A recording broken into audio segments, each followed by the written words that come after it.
E estamos de volta com o Drops de Anis. Mais um episódio chegando aqui no YouTube do Jornal da Gazeta. Que honra, Fernanda!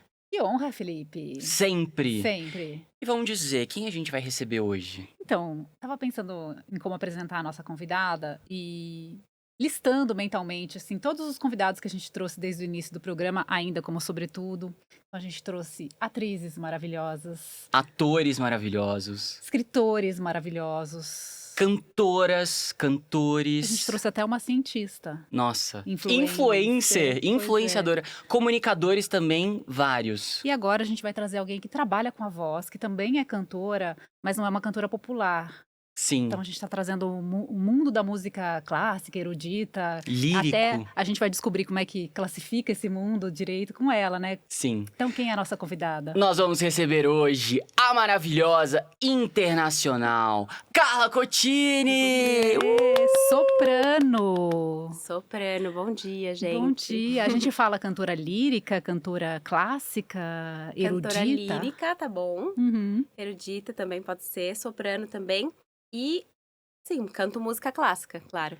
Então tá tudo certo, tá tudo certo, dentro do tá pacote. tudo dentro do pacote. E já vamos até trazer pro nome do programa, que é Drops de Anis, uma referência a uma cantora mega popular do Brasil, do mundo também. E Anis é um segredinho seu quando a garganta precisa? Sim, eu acho que muitos cantores, o anis ele dá uma limpada, né?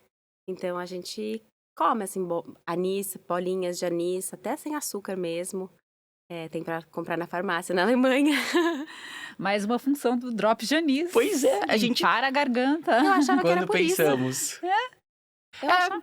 Às vezes a gente só quer um docinho e às vezes a gente tá limpando a garganta com a bala. Olha só pra você ver. A gente fez uma homenagem a Rita Lee, por causa daquela música No Escurinho do Cinema, chupando Drops de Anis. E é uma música que chama Flagra. E a gente estava procurando um nome novo pro programa, para reestrear com esse cenário maravilhoso. E aí veio, né, que Rita Lee é uma grande influência pra gente. Ela tinha feito a passagem há pouquíssimo tempo, a gente entrevistou o biógrafo dela, então foi Tudo se juntou, se né, juntando. Fê? E é curioso como todos os entrevistados que vêm aqui pro Drops de Anis, nessa nova cara do programa, tem alguma relação com a Anis para contar. E por isso que a gente puxou essa questão do Anis aí para sua conversa. Mas eu queria que você explicasse o que é ser soprano.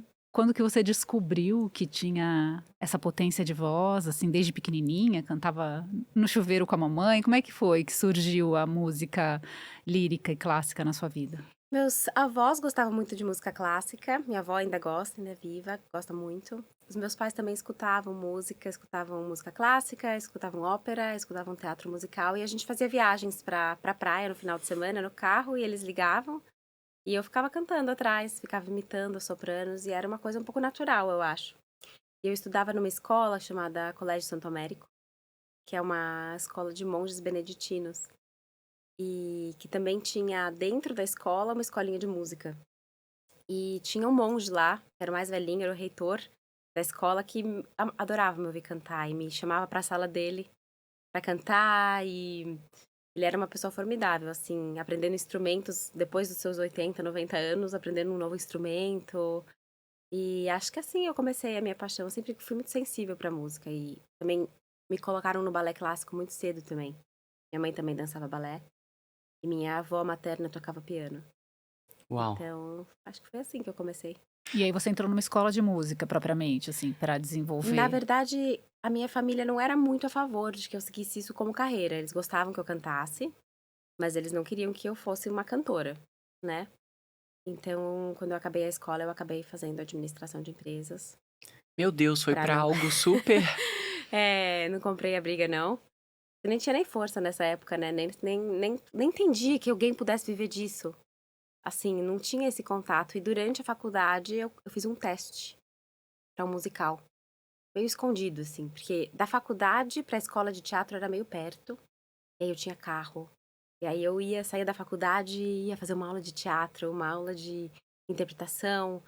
E aí surgiu, assim, na escola, Casa de Artes Operária, que é onde eu estudava e que eu tenho a maior gratidão do planeta. E aí tá lá, audição para My Fair Lady. E a diretora da escola falou, por que você não vai? Eu falei, eu? Falou, vai, se joga. Aí eu falei, tá bom, né, juventude. E fui, assim. Eu não tinha nem 18 anos ainda, eu tinha acabado de fazer 18 anos. E eu passei. Hum. Passei. Qual personagem? Eu era swing. Eu substituía todas as mulheres, menos a protagonista. Um mega desafio. Mega desafio, eu nunca tinha subido no palco, quanto mais pra fazer cada dia um personagem diferente, mas eu errava todos os dias. Todos os dias eu subi, todos os dias eu errava, todos os dias era coió pra cima de mim, porque eu tinha errado. Então, hoje em dia, na verdade, não, depois eu fiz vários outros musicais e tal, e óperas. Mas hoje em dia, se eu subir no palco, eu sei que vai dar certo. Vai acontecer, entendeu? A gente errou, a gente sabe que a gente errou, mas muitas vezes o público não percebe, né? O que importa é o show também, né? As Sim. pessoas estão ali pra receber e vocês estão dando o melhor. Porque esse erro não quer dizer, né, que você queria falhar ou não. Mas é o humano também, né? É mostrar que a arte também lida nesse lugar humano até quando o artista erra. Exatamente. E superar os erros, tirar forças de dentro, né? Desapegar instantaneamente, errei, vambora, errei, vambora, errei, vambora. Acho que essa é a grande arte do cantor, no fim. O cantor lírico também. Porque o nível de precisão vocal que a gente precisa, o nível de precisão que a gente precisa, é tão intenso e é tão, sabe, no ponto que é impossível você fazer perfeitamente. Né? Se você for pro Mozart ainda, que é o que a gente tá fazendo agora no Teatro Municipal de São Paulo. A escrita dele é tão celestial e é tão perfeita e clássica, ou seja, existe uma caixinha, né? Que a gente pode se expressar muito, mas é dentro de uma caixinha. Uhum. E pra você ficar nessa caixinha e conseguir expressar todas as emoções dentro dessa caixinha, o nível de concentração é tão gigante. E a probabilidade de você dar uma escorregada é imensurável. Só que se você escorregar, você tem que pensar na próxima. Você não pode pensar na escorregada. Porque daí você vai escorregar o resto. E aí foi-se. Então, eu acho que é um exercício de presença imenso. É pensando naquela nota. Um pouquinho na próxima, mas nunca na de trás. Sabe? E já jovenzinha, naquele primeiro desafio que você já teve esse aprendizado tão forte, né? De Sim. superação, né? Sim. E naquele momento ainda era, a família aceitou ainda como Um hobby. um hobby, como Sim. algo paralelo, assim, né? Ao Sim. seu curso, né? Era uma coisa do tipo, pode fazer, mas vai se formar. Tá. E quando que virou carreira, profissão? Quando que você virou essa chave? Quando eu terminei a faculdade, eu passei pra fazer Cats. E aí eu já não tinha mais a faculdade. E eu já tinha feito estágio no banco, essas coisas que eu precisava ter feito já estavam feitas. Uhum. E aí eu fiz o Cats. Aí eu já me sentia atriz, cantora de teatro musical naquela época. E aí eu passei pra fazer Evita. Uau. E aí eu fui demitida antes de começar os ensaios. Coisas da vida. Eu não tava numa reunião, e aí deu errado. Bem, o diretor desistiu de me contratar.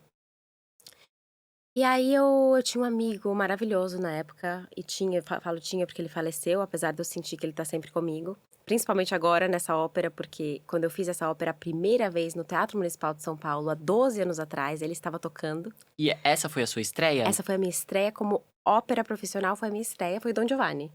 No Teatro Municipal de São Paulo, em Uau, 2013. também. Então agora eu tô fazendo realmente uma volta ao Uma sol, volta. assim, eu sinto, sabe?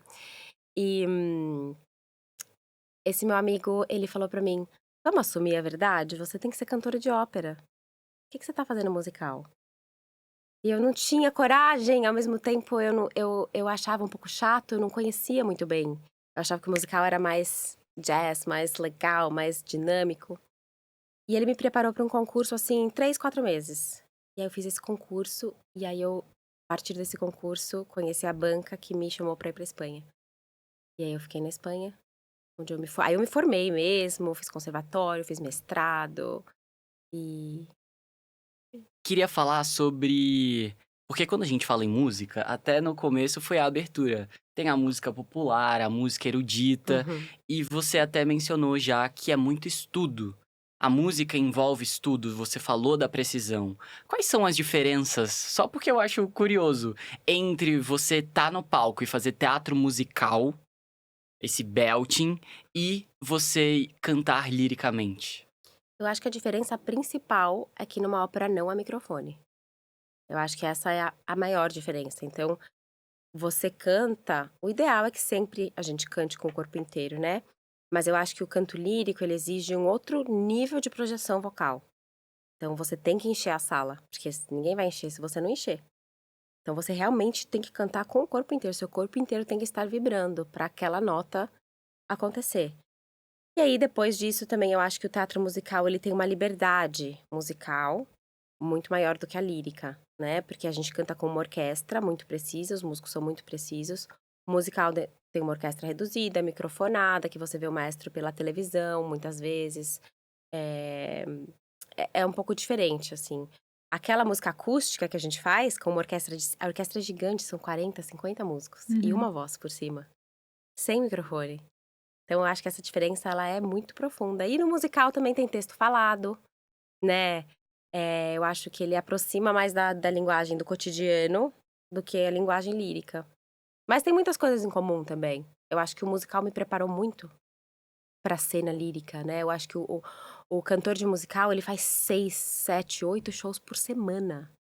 Então, ele entra no palco como se ele fosse na cozinha, sabe assim? É uma Sim. coisa, tô no palco, não tô no palco, tô no palco, não tô. Cantor lírico, não. A gente, no máximo, faz um show cada 2 dias e daí tem uma pausa pra Tem uma ensaiar outra alternância coisa. também, não tem? Exato. E o desgaste físico é muito maior. Eu acho que o desgaste vocal Vocal. é maior, mas o desgaste físico do teatro musical é assim, ó, respect, porque os caras dançam todo dia, né? Os shows têm 3 horas, os figurinos são grandes, é muito, muito puxado. O que eu achei interessante que você falou que fez conservatório, fez mestrado. Precisa, então, ter um preparo acadêmico para ser uma cantora lírica? Ou não precisa, mas você buscou esse preparo Eu acho que acadêmico? não precisa. Tá, Eu acho que é bom, né? Pode ser bom. Eu acho que muitos caminhos levam a Roma. O que você realmente precisa para ser um bom cantor é ter um mega de um bom professor de canto, sabe? Que vai te sei. ensinar a operar o seu carro. Pra você se conhecer Pra também, você né? saber o que você pode fazer, entendeu? Saber, se eu fizer assim vai dar assim, eu tenho que apoiar assim, eu tenho que respirar assim. Acho que isso é o principal, um bom ouvido. A gente precisa de um ouvido externo que fala, isso funciona. É um ofício que não dá pra fazer sozinho. O ofício do ator, ele não é feito pra fazer sozinho. O ator sem direção consegue pouco, o ator sem público não funciona, já dizia Stanislavski, sabe? A gente precisa de uma pessoa que tá fora falando, isso funciona, isso não funciona. Tem que ser um ouvido mesmo cirúrgico, porque às vezes a diferença de uma nota muito saudável, a gente tem que procurar sempre cantar da maneira mais saudável possível. Às vezes no show, tem uma cena de morte, você vai dar um grito, ok.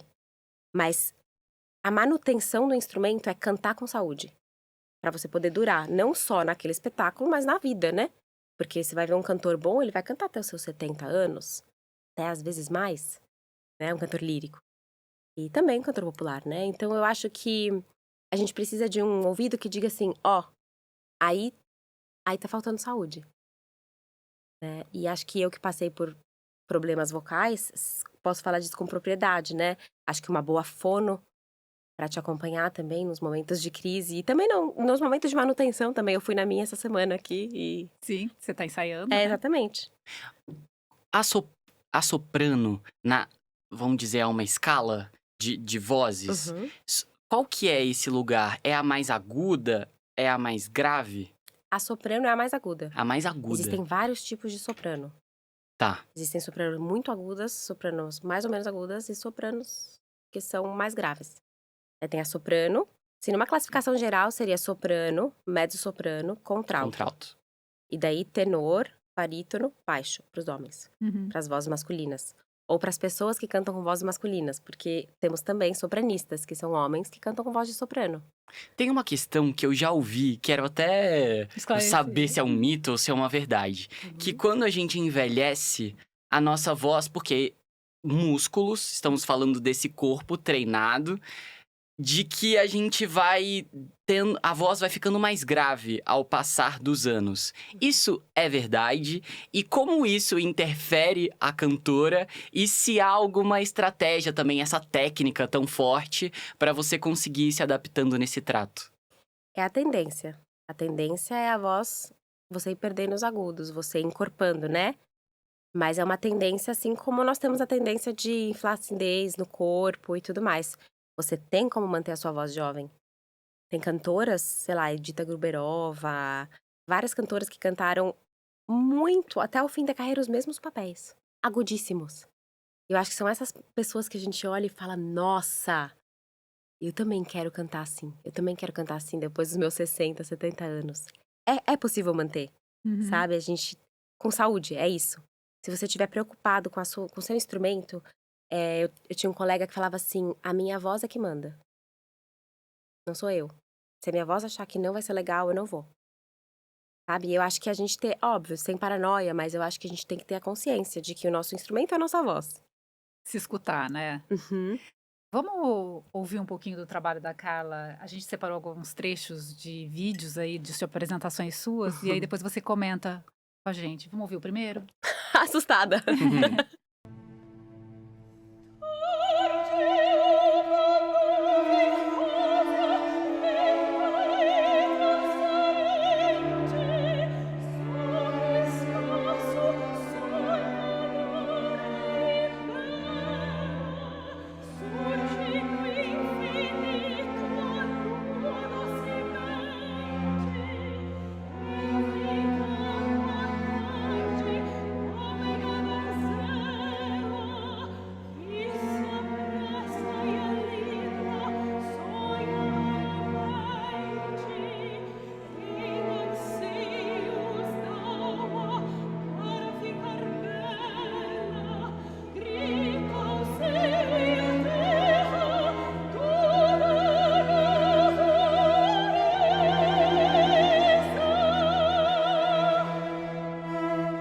Palmas! Que Maravilhosa, lindo, que que lindo linda! isso. Parabéns. E a roupa até parecendo. Você viu? Que É o estilo. coincidências. O que você tava cantando agora? Eu tava cantando as Baquianas Brasileiras número 5, do compositor Heitor Villa-Lobos, que é o nosso Não. compositor mais famoso, Sim.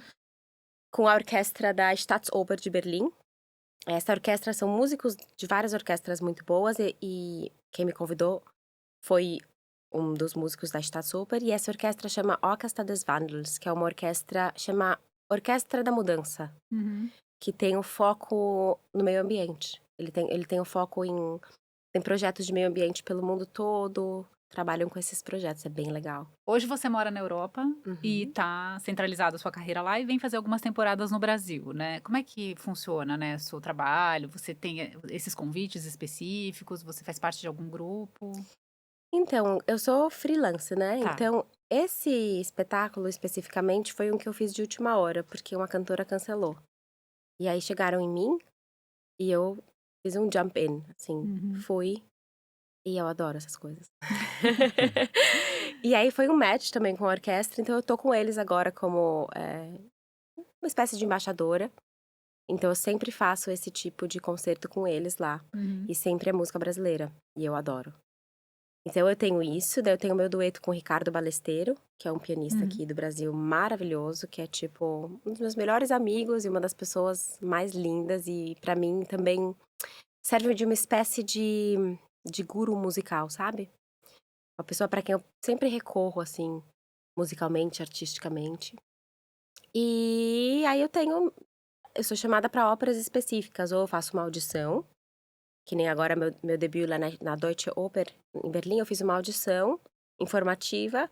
E eles falaram: ah, você quer fazer uma ópera com a gente no fim do ano? Você tá disponível? Tô, tá bom, aí fiz. Aí aqui pro Dom Giovanni já foi através da agência que eu trabalho aqui no Brasil. Então, vem de diversas formas. Vai se agendando Sim. e escolhendo os trabalhos também por interesse seu. A gente já falou da língua portuguesa, você na Espanha, o espanhol, alemão, que você já disse palavras aqui, então, né, você mora, então você fala alemão. São quantas línguas nessa extensão também de linguagens? E várias óperas, a gente falou do Heitor Villa-Lobos, brasileiro, um ícone, mas também várias óperas, elas estão em outras línguas, no italiano, no alemão. Então, como é também essa adaptação em linguagens? Eu acho que é uma coisa linda. Assim, eu tenho uma paixão pelas línguas. Eu acho que o que a gente é capaz de produzir como fonema na boca é uma coisa que me apaixona. Então, eu falo 5 e canto em mais de 5, obviamente, porque eu não falo francês e eu canto em francês. Meu marido é húngaro, nós conversamos em inglês, como eu também morei na Itália, e eu acho que todo cantor lírico tem que falar italiano. É difícil você conseguir. É difícil você conseguir rechear não é uma ópera é muito mais difícil você fazer uma ópera que você não fala a língua. Né, Uhum. você vai até falar, você vai até saber o que significa cada palavra, mas quando você fala, tem um outro nível de profundidade. Como é tudo tão subjetivo, a preparação, eu acho que quanto mais íntimo você tiver do repertório, mais você pode trazer para o público. E mais você pode ser, né? E eu acho que a gente vai pro teatro para ver o ser humano atrás daquela coisa, né? Cada personagem que é interpretado vai ser diferente pelo artista que o Sim, interpreta. com certeza. E se você não tiver essa liberdade de ser quem é, e essa liberdade de ser quem é, se você fala a língua, ela ganha exponencialmente. Então eu acho que falar italiano é um must, assim, para uma pessoa que vai cantar, se tiver oportunidade, né? Eu sei que as condições para cada pessoa, né, são diferentes, mas eu acho que vale a pena investir no italiano. Então a língua é um pouco uma bagunça, porque eu falo português, na minha casa eu falo português com a minha filha, inglês com meu marido, um pouco de alemão às vezes. Ele fala húngaro com ela. Ela vai pra escola em alemão, então na escola eu tenho que falar em alemão com as professoras, etc, etc. Eu tenho muitos amigos que falam espanhol e que moram em Berlim. Meus amigos mais íntimos são ou latinos ou espanhóis. E o italiano também, eu falo com o meu professor de canto em italiano, então. Como chama sua filha? Sofia. Ah, que Sofia, lindo uma nome. pequena poliglota, né? Já Ela tá é. sendo preparada para o mundo, literalmente, né? Literalmente. E o que a maternidade trouxe pra você como cantora? Deve ser um desafio enorme estar grávida, né? A gente escuta que as cantoras que muda, os hormônios mudam, afrouxam a musculatura, alguma coisa assim. Você cantou grávida? Eu Você cantei. fez uma pausa? Como é que foi? Eu descobri que eu tava grávida 2 dias antes de começar os ensaios para os Capuletos e Montecchios que eu fiz aqui no Teatro São Pedro em 2022, Teatro da Vertigem. com o Antônio Araújo, do Teatro da Vertigem, que foi maravilhoso, inclusive com a minha situação. Eu comecei os ensaios e nem contei, porque eu não tinha contado pra ninguém. Só eu e meu marido sabíamos. Eu não tava nem sabendo o que eu ia fazer com isso. Eu queria engravidar. Eu tava muito feliz, mas eu tava me sentindo muito mal. Assim, eu tive um primeiro trimestre de gravidez terrível, terrível. Eu tenho até lembrança do mal que eu passei, assim, do tanto que eu me sentia enjoada, sem energia, pessimista, cansada. Mas eu queria muito cantar, é um papel muito lindo. Eu sou muito fã do Antônio, o maestro Alessandro Sangiorgi, eu sou muito fã. E aí eu queria muito fazer esse papel, eu tinha me preparado já pra ele, porque a gente ia fazer em 2020, Era Julieta, né? Julieta, e cancelou por conta da Da pandemia. pandemia. Daí quando ele voltou pra mim em 2022, eu tava me preparando muito. E aí, de repente, eu tava me sentindo muito mal, mas eu falei: "Não, eu vou cantar. Vou cantar, eu não posso não cantar". E aí eu cheguei no teatro e eu demorei uns dias até eu contei pro diretor quando ele me disse que na cena final eu ia ser enforcada. E eu ia ter que ser presa pela barriga na segurança, né. E aí eu falei: "Ixi, eu não sei se eu posso fazer isso". Daí eu contei que eu estava grávida, levei o vídeo da segurança pro médico, deu tudo certo, estava tudo certo. Mas você sabe, eu tinha muito medo. Foram meses de medo pra mim, porque primeiro foi a minha primeira ópera muito demandante desde a minha cirurgia na prega vocal. Depois eu estava grávida, e uma grande amiga minha engravidou comigo e acabou infelizmente perdendo o bebê. Então eu estava paranoica, Uhum. e é isso, assim, eu estava fazendo um ser humano dentro de mim, meu corpo estava muito ocupado, eu não tinha Tava como me demandando ocupar com outra energia. coisa, né, tava produzindo um rim, não dava pra cantar, né. Mas eu queria cantar e produzir o rim ao mesmo tempo, então e foi difícil, a crítica caiu matando, né, Carla não tem técnica, não tem energia, tem mesmo, vou fazer o quê? Então eu acho que isso foi super difícil pra mim, mas foram meses muito difíceis, apesar de eu ter hoje eu olho pra trás, eu acho que talvez se eu soubesse onde eu ia estar hoje, talvez eu não tivesse feito. Mas eu também acho que eu não estaria Se não hoje onde tivesse passado. exatamente. Eu passei um desafio, mas eu acho que valeu a pena também por tudo que eu aprendi lá dentro, né, com esse time maravilhoso de direção. E se Deus quiser, volta os Capuletos e eu posso fazer, assim, Em outra baby feito. fase, né? Gente, gerou um rim cantando. É. Que rim maravilhoso Exatamente, esse que você gerou. exatamente, Não só um rim, mas uma menininha completa que deve exatamente. ser muito maravilhosa, né? Você canta pra ela? Canto o dia inteiro, e ela pra mim. A gente canta junto, a gente Já- faz duetos. Já temos um dueto. Quero voltar só nessa questão que você falou, de poder fazer de novo. E o que você tá fazendo hoje é, mais uma vez, um ciclo. Várias vezes você falou aqui sobre aprendizados de vida. E a vida é isso, a gente aprende todos os dias. E que bom que isso acontece. Para que no amanhã a gente esteja um pouquinho melhor do que ontem. Como pegar um personagem de novo, com outra cabeça, com outra experiência, com outra técnica, te desenvolve cada vez mais e te dá uma oportunidade de talvez dar uma nova cara, mais uma vez, para aquele personagem. É isso, eu acho que você já respondeu, né? É isso. Sabe aquilo que eu falei? Da gente ser a gente? Eu não sou a mesma pessoa do que eu era 12 anos atrás. Tem muita coisa diferente em mim, né? Então, hoje eu vou ser a Zerlina, né? Agora que eu tô fazendo teatro municipal, que eu sou, que a Carla de hoje é que vai contar essa história. É uma Carla que viveu 12 anos mais, né? Que mudou de país, que casou, que teve filho, que passou por uma cirurgia. Eu acho, assim, eu até fiquei super emocionada no ensaio à italiana. O ensaio italiano é o primeiro ensaio que a gente tem com toda a orquestra do maestro. Então a gente ensaia a cena, daí a gente tem um ensaio que é o maestro, a orquestra e os cantores parados, sem cena, pra gente afinar esses detalhes. E aí depois, o que vai acontecer hoje à noite, que nós vamos fazer a cena com a orquestra, né? Na quarta-feira foi o ensaio italiana. E eu tava lá naquele mesmo teatro, cantando aquele mesmo papel, olhando aquele mesmo teto que pra mim parece um templo. É o meu templo, aquele teatro. E eu ficava emocionada, de verdade, assim, nossa, quanta coisa aconteceu, quanta coisa eu aprendi. Quanta coisa eu posso agregar nesse papel, né? Eu tinha uma leitura dele, que talvez tivesse também uma frescura que fosse legal naquele momento.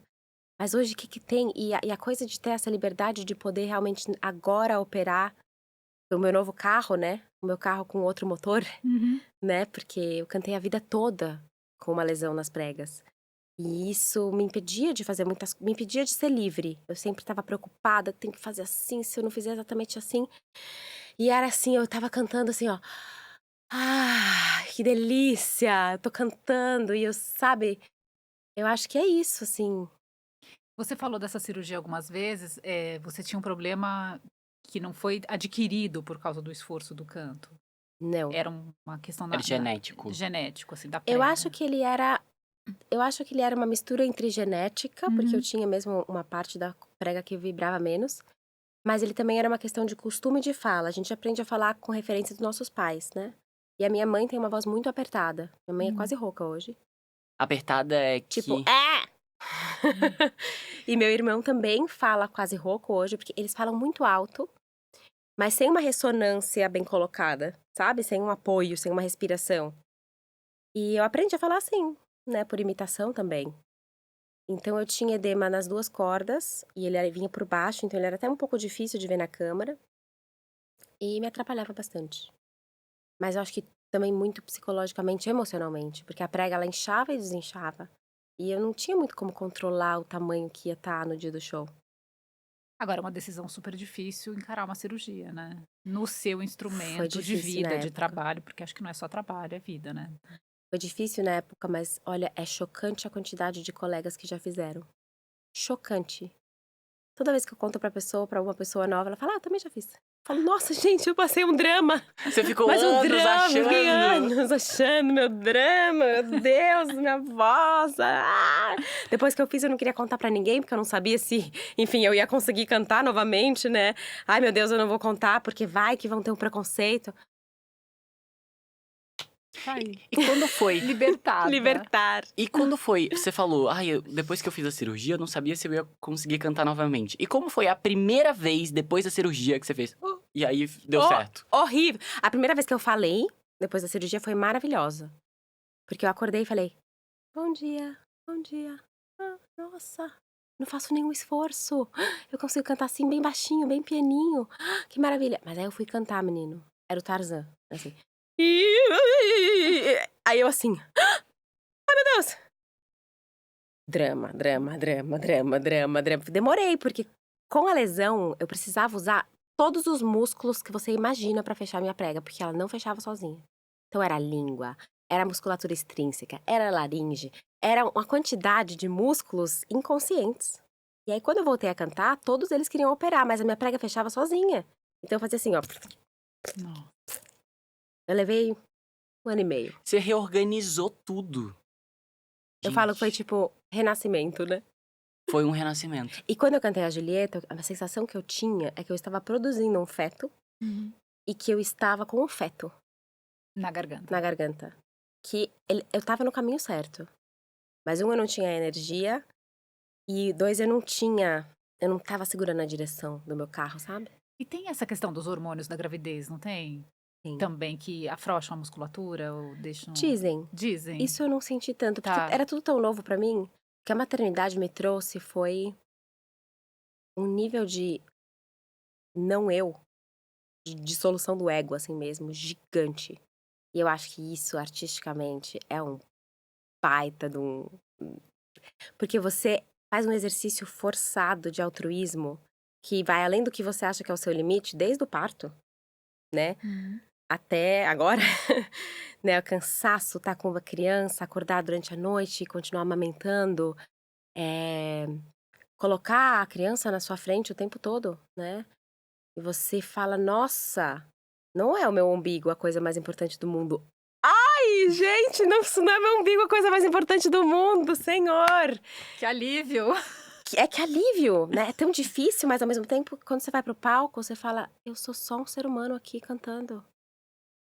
Eu vou dar o que eu tenho pra dar. Nem mais, nem menos. Falando em família, você falou que seus pais, né, que super curtiam essa música, no começo ficavam, não, vai lá fazer tua DM, canta ali, mas volta pra DM. Vai, canta ali e volta pra DM. Hoje, quando a sua família te vê no palco, e eu quero saber, eu sei que a sua criança é pequenininha, mas ela, depois você responde se ela já te viu, assim, nesse estado de plenitude, no palco, assim. Mas eu queria saber primeiro como a sua família te vê hoje, quando te vê viajando o mundo, aplaudida, com uma carreira super consolidada. Eu acho que eles ficam felizes. Eu acho que a primeira vez que meu pai me viu no palco, ele deu uma derretida. Ele era a pessoa que mais queria que eu tivesse uma outra carreira. Por medo mesmo, eu acho, né? Mas acho que no fundo, ele queria que eu cantasse. E ele sempre chora. A minha mãe também. Eu acho que eles ficam felizes. Meu irmão é também um grande apoiador. Acho que eles ficam felizes. Eles vão agora assistir, tão bravos que não tem ingresso. Produção, Porque né? nota, né? Gente, Produção. teatro municipal com uma ópera. Ah. E a sua filha, ela já te viu no palco, assim, cantando, pequenininha? Sim, o primeiro concerto que eu fiz depois que ela nasceu, eu fiz com ela no colo. Ai, que E esse concerto que vocês mostraram aqui, ela tava na plateia e a gente teve que recomeçar, porque ela estragou o concerto. Ela chorou. Ela falou, mamãe, quero mamar! Maravilhoso. E aí tiveram que retirar do teatro, porque ela é escorpiana e ela não ia... Determinada. É assim, você pode querer Determinada. cantar, mas eu quero mamar, entendeu? Eu E quero a gente mamar. ia ter que atender. Vamos ver mais um trecho? Vamos. Outro do trabalho da Carla? Ave Maria, piena di grazia, eletta fra le spose, le vergini sei tu. Sia benedetto il frutto, o benedetta, di tue materne viscere, Gesù.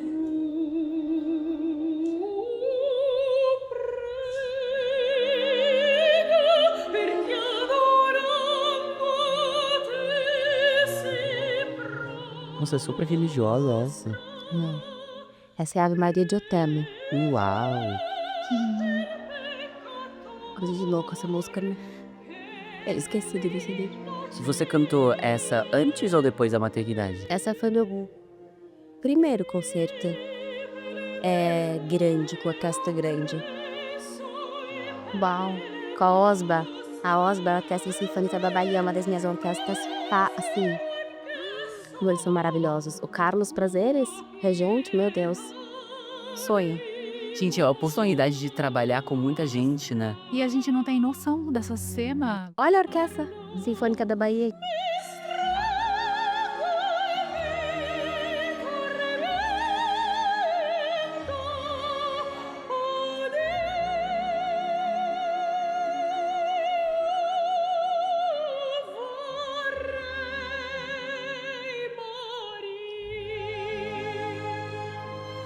Essa é a favorita do meu pai. Ele sempre pede. Isso, quando as cantoras populares, né? Sempre quando a gente vê, a gente tem uma música que a gente ama e a gente fala, vai cantar um pouco, ou será que ela vai cantar? Com você, então, é a mesma coisa. Essa ele ama. Ama. Aniversário dele semana que vem, com certeza eu vou cantar. Ah, em casa. Que bom que você já tem um presente fácil na manga. Na manga. É só- Cada ano o presente tá melhor, então ele não pode nem reclamar. Né? É só mais aquecer um segura. pouquinho. Ele me apoia muito pra conseguir melhorar o meu instrumento. Eu tenho muita gratidão. Tava falando da orquestra de Salvador, Orquestra Sinfônica da Bahia. da Bahia. Aqui no Brasil, você tem assim uma média de em quantos lugares você já tocou? Você já foi pra cantar? Nossa. Eu já cantei com a Orquestra Sinfônica da Bahia, com a Orquestra de Sergipe, com a Orquestra Filarmônica de Minas Gerais, Sinfônica de Minas Gerais, com a Orquestra do Teatro Municipal do Rio de Janeiro, com a Orquestra da OSPA, que é de Porto Alegre, com a da Capela, que fica também em Porto Alegre, em Curitiba. Aqui tem a Orquestra do Teatro Municipal, tem a Orquestra, a Jazz Sinfônica, tem a Orquestra tem a OSESP, né, da Sala São Paulo, tem muitas. Nossa, é muita Tem coisa. muitas.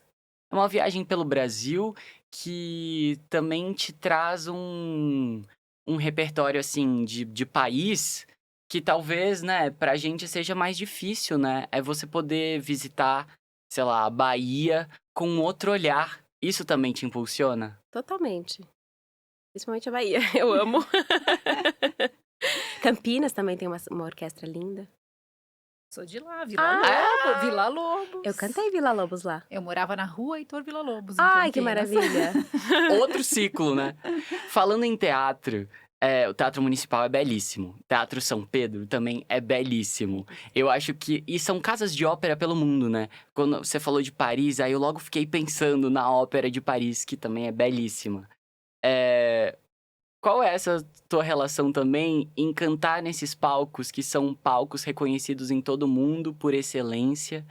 E eles foram criados, né? Foram construídos para que essa arte acontecesse. E você tá fazendo isso lá. É muito emocionante, gente. Quando eu piso nesses palcos, eu penso, quem já cantou aqui? A Calas já cantou ali, sabe assim? Cabalé, sabe assim? Você entra e fala, meu, é um templo mesmo. Pra mim é o lugar mais sagrado que existe Uhum. no planeta, é o teatro. Você tem algum rito? Nossa, Você aconteceu pensou? de novo. Cara, gente, olha, eu vou falar um negócio pra Todo vocês. programa que a gente Todo faz. programa tem um momento que a Fernanda ia perguntar a mesma coisa. É. A gente se conecta. Você falou em rito e eu ia perguntar rotina, né? Então vamos juntar as duas perguntas, né? Sim. Se você tem um rito e qual é a sua rotina? Que eu acredito que tem que ter uma rotina Sim. regrada, assim, pra preparação, né? Sim, eu acho que eu já passei por várias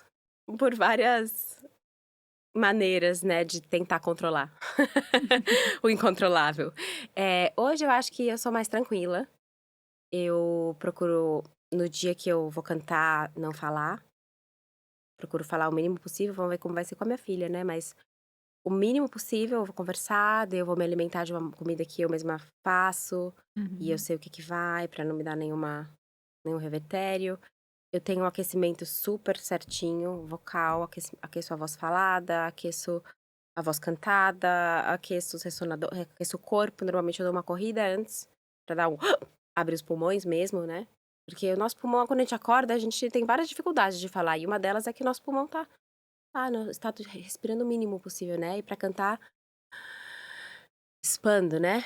E daí eu canto. Então, quanto mais flexível tiver todo o seu instrumento, seu corpo, sua musculatura, mais fácil vai ser você cantar. Porque o que acontece, né? Quando o seu ar tá fluindo muito bem, você canta bem. Se o ar não tá fluindo, você precisa usar outras coisas pra fazer a prega fechar, né? No efeito Bernoulli, que é como a prega fecha, assim, é o ar que fecha, sabe? Então, são assim mais meus ritos. E claro, me conectar, meditar, me conectar comigo, com a razão de eu estar lá. O que eu tô fazendo aqui? Ah, tá legal. Eu vou dar voz a esse personagem que Mozart escreveu junto com o Da Ponte. Me conectar com a orquestra, me conectar com o maestro, me conectar com meus colegas. Vamos juntos fazer isso acontecer? Bora.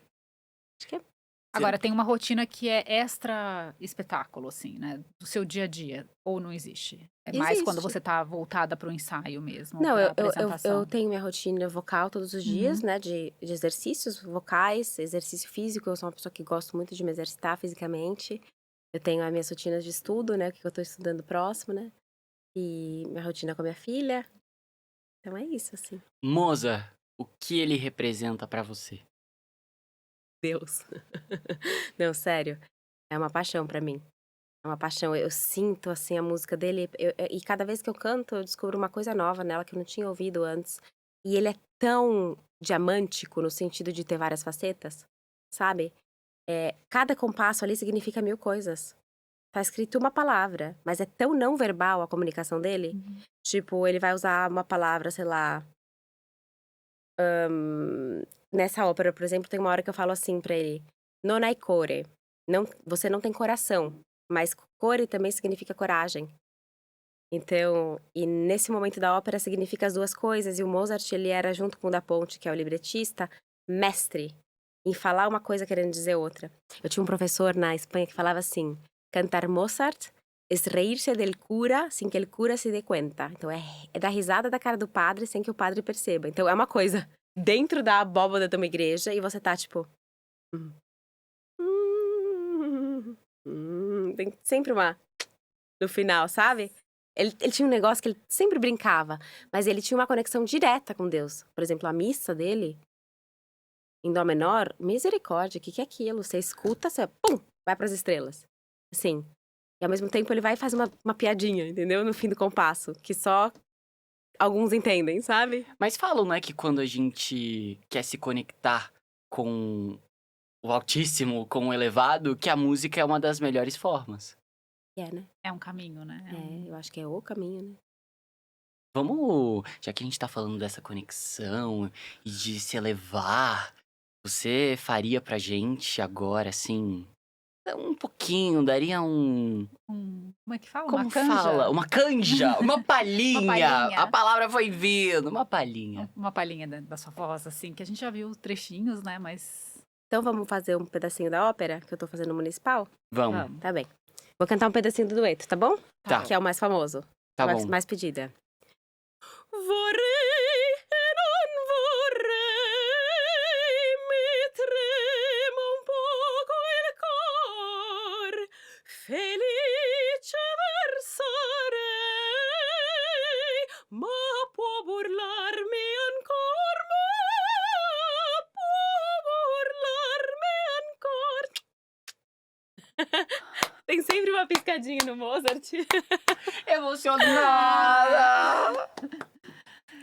Palmas. Gente, é muito diferente, né? De você ver um vídeo gravado, é lindo, é belíssimo, o figurino, a orquestra, a madeira. diferente. Mas te ouvir assim ao vivo é diferente, né? É diferente. É a compreensão do preenchimento do espaço, que preenche espaço, mas preenche a gente também. Parece que pelo ouvido, o seu corpo dá uma inchada, assim, sabe? Sei, essa é a sensação, assim.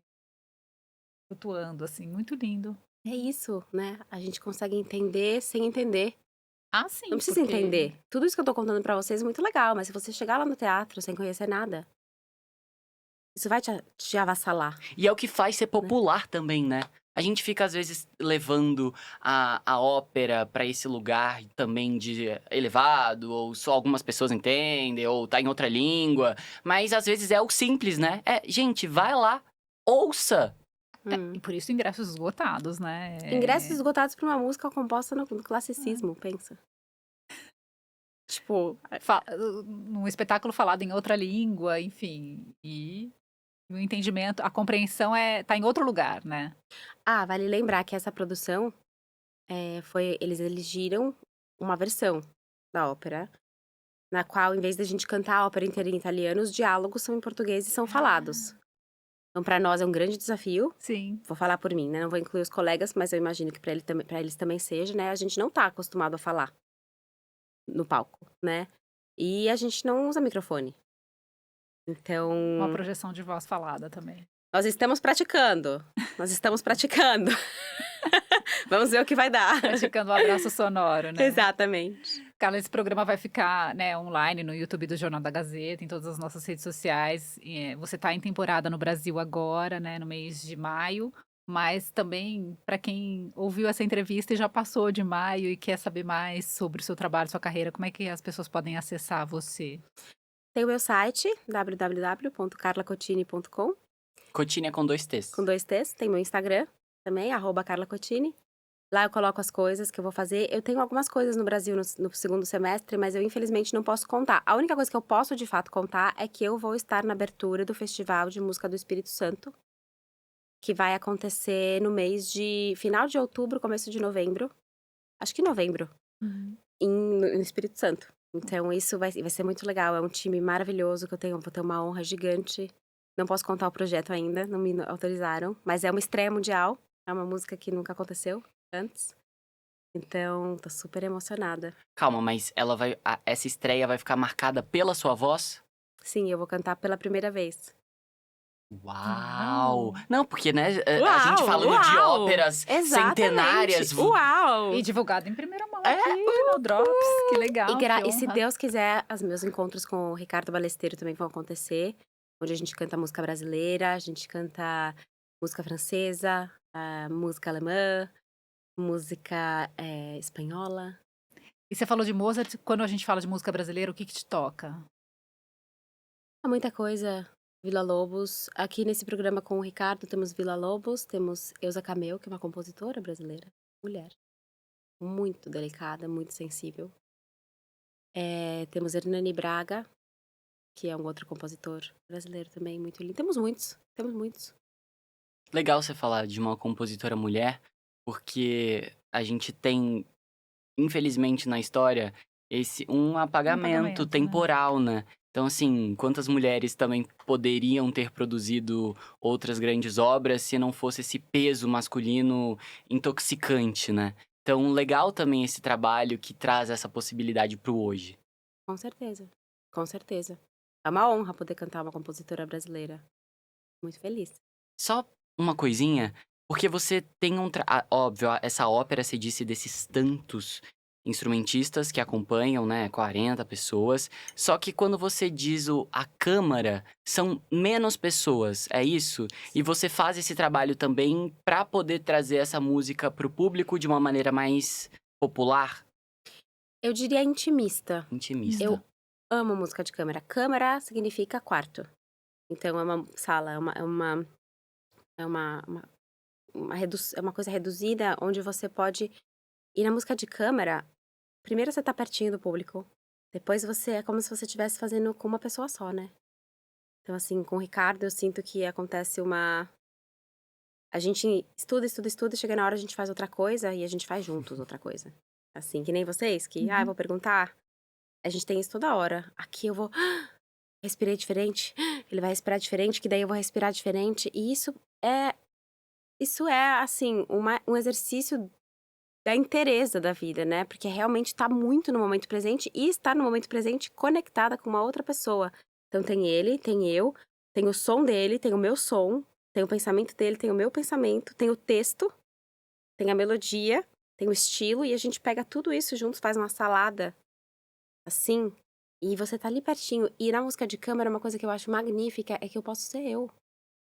Eu não preciso ser um personagem que tem quantos anos e faz tal coisa. Não, eu vou com a minha roupa e eu vou lá e abro a boca Interpreta.